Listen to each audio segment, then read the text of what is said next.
అందరికీ నమస్కారం అండి. ఈరోజు మన హిందూ దేవాలయాల్లో అసలు మనం దేవుళ్ళు ఎందుకు పూజిస్తాం? హిందూ ధర్మంలోని గొప్ప సత్యం ఏమిటి? ఇప్పుడు మనం వీడియోలో తెలుసుకుందాం. మన జీవితంలో చిన్న సమస్య వచ్చినా మనసు వెంటనే దేవుణ్ణి గుర్తు చేసుకుంటుంది. సంతోషం వచ్చినప్పుడు కూడా దేవుడు దయా అంటాం. బాధ వచ్చినప్పుడు కూడా దేవుడే కాపాడాలి అంటాం. కానీ ఎప్పుడైనా ఆలోచించారా? హిందూ ధర్మంలో ఎందుకు ఇంతమంది దేవుళ్ళు ఉన్నారు అని? ఎందుకు ఒక్కొక్క దేవుడికి ఒక్కొక్క రూపం ఉంది? ఈరోజు ఆ అద్భుతమైన విషయాన్ని తెలుసుకుందాం. హిందూ ధర్మం ప్రపంచంలోనే అత్యంత పురాతనమైన ధర్మాల్లో ఒకటి. ఆ ధర్మాల్లో దేవుణ్ణి ఒకే రూపంలో కాకుండా అనేక రూపాల్లో చూస్తారు.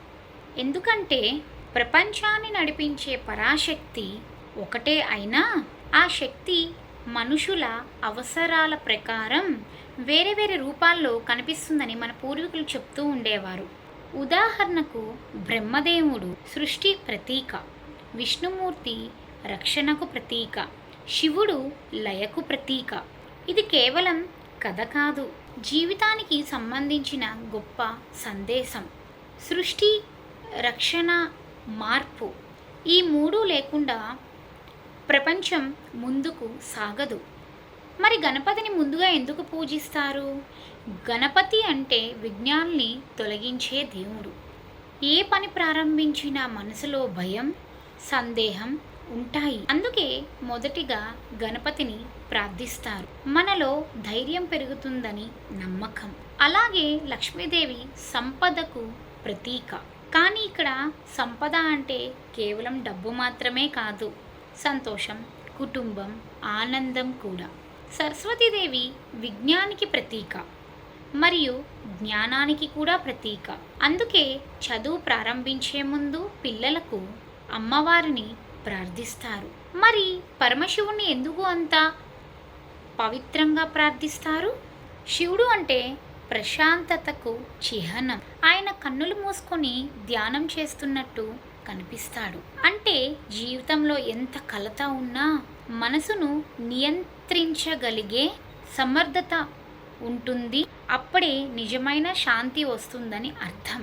హనుమంతుడు భక్తి, బలం, నమ్మకానికి ప్రతీక. రాముడిపై ఆయనకు ఉన్న భక్తి ఇప్పటికీ ప్రపంచానికి ఆదర్శం. అందుకే చాలామంది కష్టాల్లో జై హనుమా అని చెప్పి ధైర్యం పొందుతారు. హిందూ ధర్మాల్లో పండుగలకి కూడా ప్రత్యేకత ఉంది. ఉగాది అంటే కొత్త ప్రారంభం, దీపావళి అంటే చీకటిపై వెలుగు, గెలుపుకు సూచన, సంక్రాంతి అంటే ప్రకృతికి కృతజ్ఞత, వినాయక చవితి అంటే ఐక్యతకు ప్రతీక. ప్రతి పండుగ వెనుక ఒక గొప్ప సందేశం ఉంటుంది, ఉద్దేశం కూడా ఉంటుంది. మన పూర్వీకులు దేవుళ్ళ కథల ద్వారా మనకు జీవిత పాఠాలు చెప్పారు. రామాయణం ద్వారా ధర్మం నేర్పారు. మహాభారతం ద్వారా నిజం, న్యాయం విలువ చెప్పారు. భగవద్గీత ద్వారా మనసుకు ఎలా నియంత్రించాలో చెప్పారు. ఇప్పుడు చాలామంది అడుగుతారు, నిజంగా దేవుడు ఉన్నాడా అని. దానికి సరైన సమాధానం, దేవుడు అంటే కేవలం విగ్రహం కాదు, మనలోని మంచి ఆలోచన, ఇతరులకి సహాయ చేసే మనస్సు, నిజాయితీ, ప్రేమ, దయ ఇవన్నీ కూడా దైవ స్వరూపాలే. అందుకే దేవాలయానికి వెళ్ళేటప్పుడు మనసుకి ప్రశాంతత వస్తుంది. భక్తితో ప్రార్థించేటప్పుడు ధైర్యం వస్తుంది. ఎందుకంటే విశ్వాసం మనసుకి బలాన్ని ఇస్తుంది. హిందూ ధర్మం మనకు ఒక గొప్ప విషయం నేర్పింది. లోకా సమస్త సుఖినో భవంతు అంటే ప్రపంచంలో ప్రతి జీవి సంతోషంగా ఉండాలి అని. ఇదే నిజమైన భక్తి.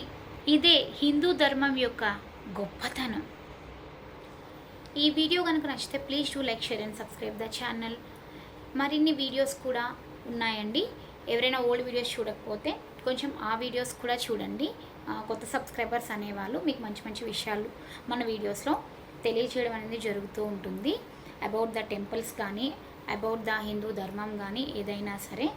మీకు ఇంకా ఏదైనా కావాలంటే నన్ను కామెంట్లో అడిగితే షూర్గా దానికోసం ఎక్స్ప్లెయిన్ చేయడానికి ట్రై చేస్తానండి.